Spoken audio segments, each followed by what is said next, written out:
the doors will close. So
today we have a colorful young lady artist who's going to entertain us and show us all about her artwork, how she got started, what inspires her to paint, draw, write poetry, and what gives her such a gorgeous attitude.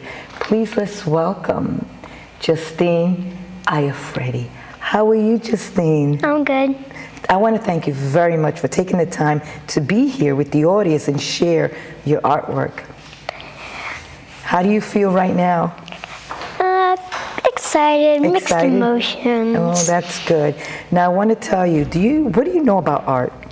Well, I know a lot of things. I know that an artist never erases. They just keep on going and see what comes out. You never you start drawing something and you never say, oh, this doesn't look good, I'm throwing it out. An artist never erases. You follow through what you were thinking and it turns out perfect at the end. You're right. At the end result, it looks beautiful and it's exactly probably what you wanted it to be, right? Yeah. Wow, that's a nice concept. Even though I know that, I never heard it put that way as you put it. So what intrigues you about art? Well, that there's so many different forms and that no art piece is the same. Like, you can say, well, like, people can make the copy of a Mona Lisa. Does it make it the same though? No, because there's a difference between an original and a copy. The original was made for a specific reason. A copy is just a replica. It's not made for the same reason. What made you want to paint?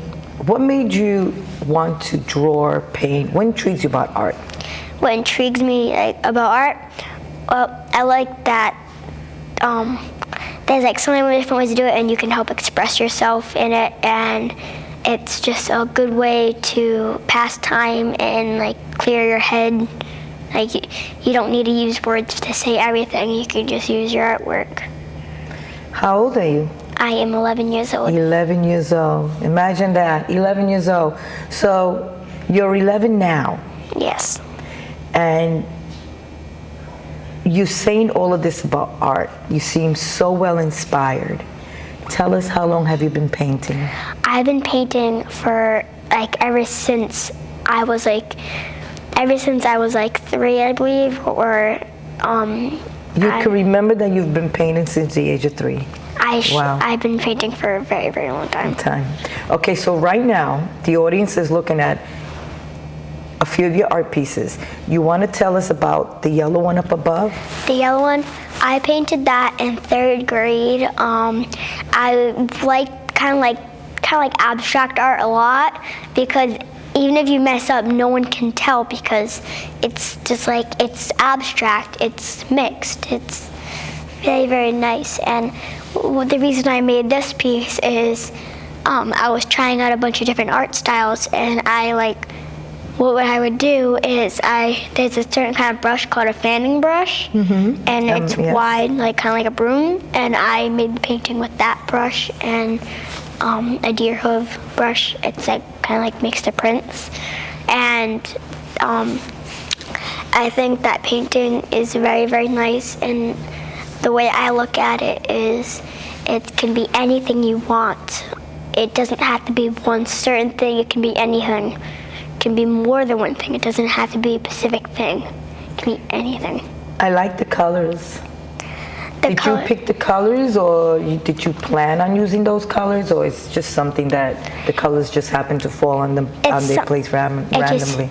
what happens was I actually put my mind to making something, but if I do something, it just turns into this awesome painting. Like, this painting was not meant to be like this. It was, I was gonna like draw with the pen to make So really you cool used designs. pen. Okay. But I did this piece and it spilled, and then it made me think, that looks very, very nice. I should do more of that.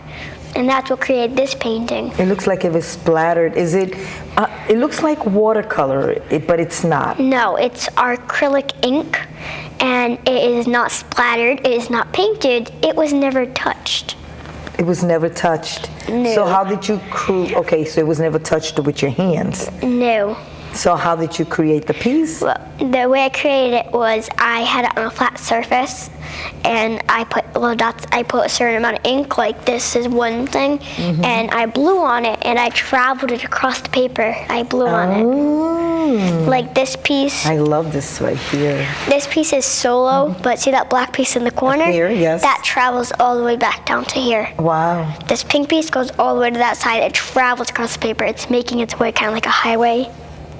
You know, one of the things I admire about you as I hear you speak is how you actually can speak about the art.